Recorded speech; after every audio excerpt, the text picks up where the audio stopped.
Hello दोस्तों, welcome to IUPSC। अब हम आगे शुरू करते हैं मेडवल इंडिया का। तो इसमें पहली चीज़ ये आती है कि हिजरा क्या होता है। ठीक है, HIJRAH। तो ये क्या होता है, बेसिकली ये इस्लामिक कैलेंडर है। इस्लामिक कैलेंडर तब से मानते हैं जब 622 AD में मोहम्मद साहब मक्का से मदीना गए थे। ठीक है, जब लड़ाई हुई तो फ्लाइट टू मदीना, तब से हम क्या बोलते हैं कि यहाँ से हमारा मुस्लिम कैलेंडर शुरू होता है, इस्लामिक कैलेंडर शुरू होता है। और जो पहला दिन, साल का जो पहला दिन होता है ना, ये फर्स्ट डे ऑफ मुहर्रम को हम बोलते हैं साल का पहला दिन इस्लामिक कैलेंडर में। तो हमें याद रखने वाली बात ये है कि 622 AD जो हिजरा है, ठीक है, हिजरा, ठीक है, ये हमारा इस्लामिक कैलेंडर है। ठीक है, ये आगे आपका यूज़ आएगा इसलिए बता रहा हूँ। अब देखिए, जहांगीर से हमने अकबर तक पढ़ लिया था, अब जहांगीर पढ़ने की हमारी बारी है। तो हमारे जहांगीर साहब ने 1605 से 1627 तक रूल किया। आपको कहानी बता चुका हूँ कि जोधा का कोई बच्चा नहीं हो रहा तो सलीम चिश्ती, जो हमारे सूफी सेंट थे, इनके पास अकबर ने जोधा को छोड़ दिया था कि इनकी सेवा करो, शायद बच्चा पैदा हो जाए। तो जैसे ही अकबर का बच्चा पैदा हुआ तो उसका नाम सलीम रख दिया गया, सलीम चिश्ती के नाम पर। इसके बाद क्या हुआ कि जब सलीम आप थ्रोन पे आया, गद्दी पे बैठा, तो काफ़ी मैच्योर था, तो उसने शराब और टोबैको को बेचने पर बैन लगा दिया। इसके बाद उन्होंने सोचा कि अब मैं क्या करूं कि मुस्लिम का जो फेद है उसको गेन करने की कोशिश कर रहे थे। तो अकबर ने क्या किया था कि जो हिजरा क्रोनोलॉजी थी, अब आपने देखा इसको, हिजरा क्रोनोलॉजी आ गया ना अभी, तो हिजरा क्रोनोलॉजी सिक्के पर मिंट कराना छोड़ दिया था। अकबर ने उसको अवेंड कर दिया था, ख़त्म कर दिया था, लेकिन जहांगीर ने उसको फिर से रिस्टोर किया। लेकिन जो जहांगीर था ये इक्वली टॉलरेंट था टुवर्ड्स बुद्धिज़्म एंड हिंदुज़्म। ओके, और जहांगीर एक चीज़ के लिए बहुत ज़्यादा जाना जाता है कि जस्टिस ऑफ बेल इन आगरा, वहाँ पे एक घंटा उन्होंने लगा दिया था कि ठीक है, आपको जस्टिस नहीं मिला तो घंटे को बजाइए, आपको जस्टिस मिल जाएगा। ठीक है, तो जो जहांगीर है हमारा पॉम्पस जस्टिस के लिए जाने जाते हैं। ठीक, अब देखिए शाहजहां की बात करते हैं।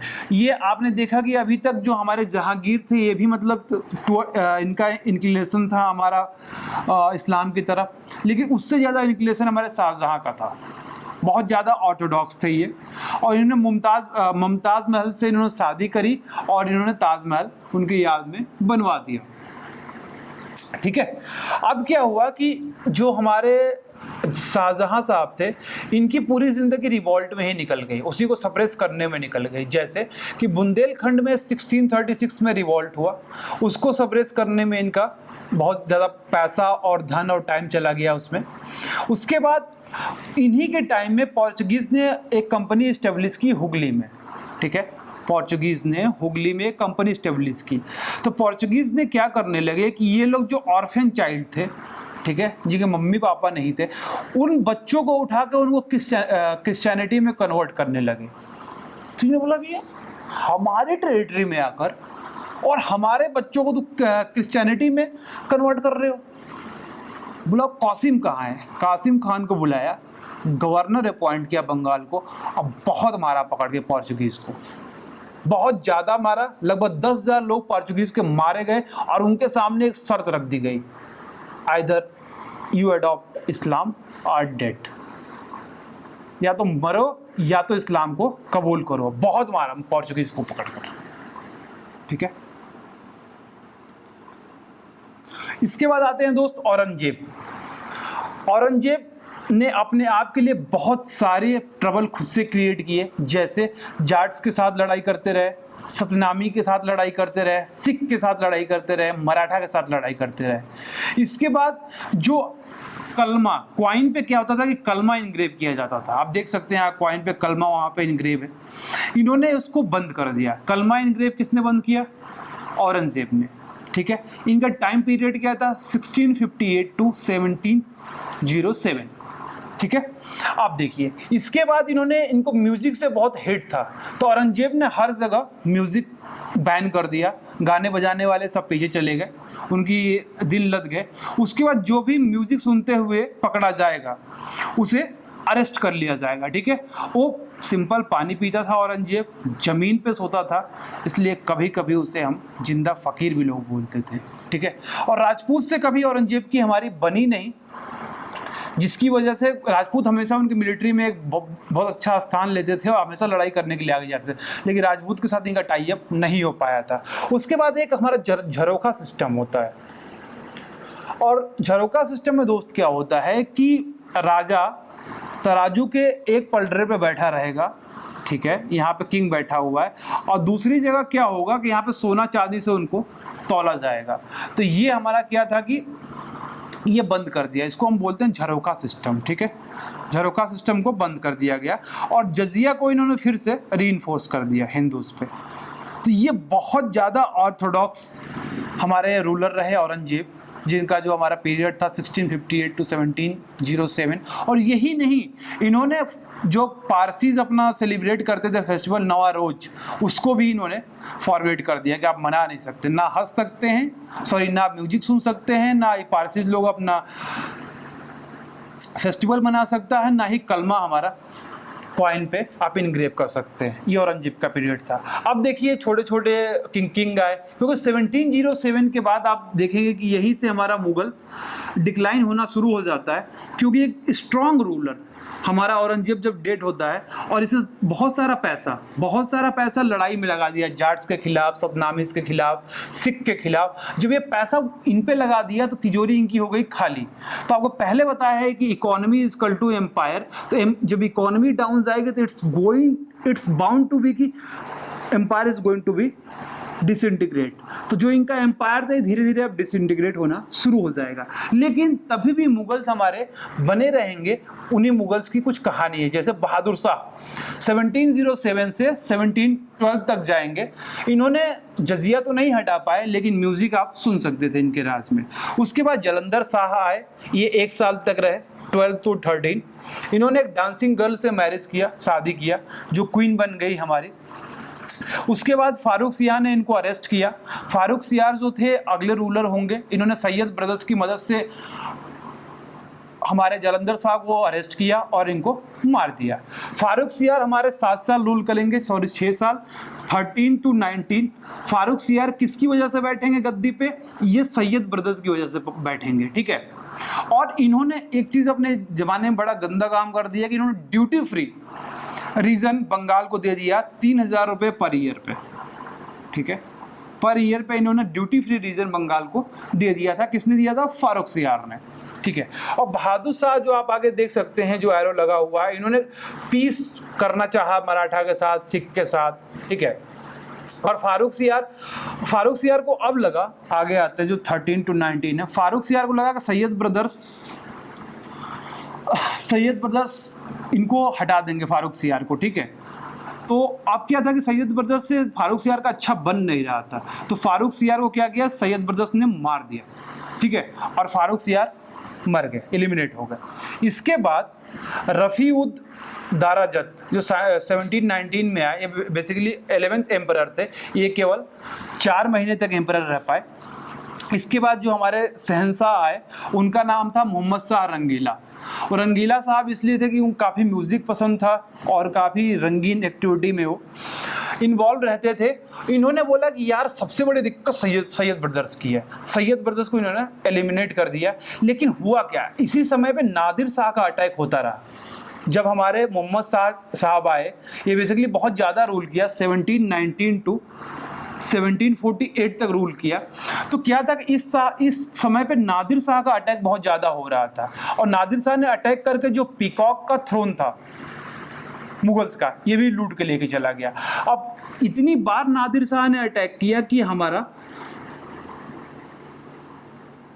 जो मुगल एम्पायर था ये काफ़ी वीक हो गया और ये आगे चल के डिसइंटीग्रेट हो गया। और डिसइंटीग्रेट होकर क्या बना, हैदराबाद, बंगाल, अवध, ये हमारे किंग बन गए, जो कि आप मॉडर्न इंडिया में पढ़ेंगे, ठीक है। अब देखिए जरा मुगल का लैंड रेवेन्यू सिस्टम ले लेते हैं, देख लेते हैं क्या था। जो लैंड रेवेन्यू सिस्टम था हमारा मुगल्स का, अकबर के पहले कोई इनके पास लैंड रेवेन्यू सिस्टम नहीं था, अपना कुछ नहीं था। अकबर ने बनाया जो कि अकबर ने जो हमारा लैंड रेवेन्यू सिस्टम बनाया है वो खुद ही शेर शाह सूरी ने जो बनाया था उस पर बेस्ड था वो, ठीक है। और जो इनका लैंड रेवेन्यू सिस्टम था ये ज़्यादा प्रिसीजन और ज़्यादा करेक्ट पे इन्होंने बहुत ज़्यादा ध्यान दिया, प्रिसीजन पे और करेक्टनेस पे काफ़ी ध्यान दिया। तो इससे क्या हुआ कि शुरुआत में जो पीजेंट्स थे, जो हमारे एग्रीकल्चर वर्कर्स थे, ये फकीर हो गए, ये काफ़ी गरीब हो गए और ये मतलब कि ऐसी हालत हो गई कि इनको अपनी बीबी और बच्चे बेचने पड़े ये कर्ज को चुकाने के लिए, लैंड रेवेन्यू को चुकाने के लिए। लेकिन बाद में ये रिवाइज हुआ। और देखिए जो डिवीज़न ऑफ लैंड था, इन्होंने लैंड को भी डिवाइड कर रखा था 4 भागों में। आप देख सकते हैं पोलास, परती, महसूल, बंजर। तो इन्होंने लैंड को डिवाइड कर रखा था अकॉर्डिंग टू देयर प्रोडक्टिविटी। तो पोलाज की सबसे ज़्यादा प्रोडक्टिविटी थी, उससे कम हमारी थी परती की, उसके बाद महसूल की, उसके बाद बंजर की। तो इसके अकॉर्डिंग ये क्या करते थे, लैंड रेवेन्यू लगाते थे हमारे लैंड पे। जो हमारा स्टैंडर्ड जो हमारा मेजर था लैंड करने का वो इलाही गज था, ठीक है। ये स्टैंडर्ड यूनिट था, बेसिकली इसको सिकंदर लोदी ने इन्वेंट किया था। क्या था, इलाही गज। उसके बाद डिवीजन ऑफ लैंड बता दिया, प्रोडक्टिविटी पे था। और हमारा जो स्टेट का शेयर था, जो भी प्रोडक्टिविटी होगी उसमें जो स्टेट का शेयर होगा, ये शेयर क्या होगा, हमारा फिक्स्ड होगा, ठीक है। स्टेट का शेयर हमारा फिक्स कर दिया जाएगा। कैसे फिक्स कर दिया जाएगा आगे देखते हैं। देखिए सर, ये फिक्स किया जाएगा बीघा पे, ठीक है। और 1/3 जो प्रोडक्शन होगा, जितना भी मान लीजिए 3 क्विंटल आपके गेहूं का प्रोडक्शन हुआ, तो आपका 1 क्विंटल गेहूं एज ए कर के रूप में राजा को दे देना पड़ेगा, ठीक है, तिजोरी में चली जाएगी। अब जरा देखिए दहसाला सिस्टम लगाया गया मुगल्स के टाइम में। जो दहसाला सिस्टम किया था दोस्त, कि मान लीजिए कि पहले साल में कोई हमारा लैंड वहाँ 10 किलो हुआ, दूसरे साल में 5 किलो प्रोडक्टिविटी हुई, तीसरे साल में 6 किलो, चौथे साल में 8 किलो, 5वें साल में 12 किलो, छठे साल में 18 किलो, इसी तरह 10वें साल में मान लीजिए 20 किलो हुई, ठीक है। तो क्या था कि सबको आप 10 साल का जोड़कर एक एवरेज निकाल लीजिए, बाई 10 करेंगे तो एवरेज मिल जाएगा। तो जो यहाँ पे प्रोडक्टिविटी आई बाई 10 करके, ठीक है, बाई 10 करके जो प्रोडक्टिविटी आई, जो हमारा ऑन एवरेज आया, ये हमारा क्या हो जाएगा, लैंड का कर हो जाएगा, ठीक है। इस तरह से हमारा क्या करेंगे कि इस पे हम कर लगाएंगे, जो रेवेन्यू आएगा इसका कर लगाएंगे। इसको हम क्या बोलते हैं, दहसाला या जब्ती सिस्टम। ये राजा टोडरमल ने लगाया था। इसके बाद मुर्शिद कुली खान ने क्या किया था कि अपना लगाया था, ये डेक्कन में ले जाकर इस सिस्टम को लगाया था। इससे क्या हुआ कि आप देखिए क्या हुआ कि मान लीजिए पहले साल 10 हुआ था, आपने 3.33 ले लिया, लेकिन दूसरे साल 5 हुआ तो आप क्या लोगे, फिर बोलोगे 3.33 लेके आओ, ये कहाँ से ला के देगा। इसीलिए जब इन्होंने ऑन एवरेज 10 साल का निकाला तो इससे काफ़ी ज़्यादा पीजेंट्स को सहूलियत हो गई, जिसकी वजह से क्या हुआ कि पीजल एक लॉन्ग टर्म अपना विजन बना सकता था कि हमें ये काम करना है, हमें ये काम करना है। इसके बाद आप देख सकते हैं कि जो हमारा मिडवल इंडिया था, यहाँ पे जो हमारा कर लिया जाता था 1/6 था, लेकिन मिडवल इंडिया तक आते आते ये कर कितना हो गया, 1/3। और आज भी यदि आप ज़्यादा कमाते हैं मॉडर्न टाइम में, तो आज भी कितना होगा, 25% तो देना पड़ेगा ना, तो 1/4 और कई कई कंट्री में 1/3 तक हमारा कर लिया जाता है, ठीक है। अब अकबर ने, लेकिन 1/3 जब ले रहे थे तो अकबर ने बहुत सारे टैक्सेस को क्या किया था, एबॉलिश भी कर दिया था। यहाँ तक कि जिहाद, मैन्युफैक्चरिंग जो हमारा टैक्स था, इसको भी इन्होंने एबॉलिश कर दिया था। जरा मुगल्स की ब्यूरोक्रेसी देख लेते हैं। तो मुगल में जो ब्यूरोक्रेसी थी, यहाँ पे ऑफिस ऑफ दीवान थे, जैसे आज के मिनिस्टर थे उस समय दीवान रहा करते थे, और ये दीवान अपना जो रिपोर्ट था ये एम्परर को सबमिट करते थे। इसके बाद सदर और सुदूर हुआ करते थे, ये लॉ ऑफ शरीयत को प्रोटेक्ट करते थे। उसके बाद सुबेदार होते थे, सुबेदार बेसिकली गवर्नर होते थे, आपने पढ़ा होगा मॉडर्न इंडिया में, गवर्नर ऑफ प्रोविंसेस होते थे। ये डायरेक्टली जो होता है हमारा एम्परर इनको अपॉइंट करता था। और राजा टोडरमल ने जो भी गवर्नमेंट का काम होता था उसमें पर्शियन लैंग्वेज में होता था रेदर देन हिंदी। इसलिए हमारा पर्शियन लैंग्वेज सीखना बहुत ज़रूरी था। तो ये हमारा मुगल एम्पायर दोस्तों यहाँ पे ख़त्म होता है। तो थैंक्स फॉर वॉचिंग। इसके बाद मॉडर्न इंडिया आता है। तो थैंक्स फॉर वॉचिंग दोस्तों, हैव ए नाइस डे।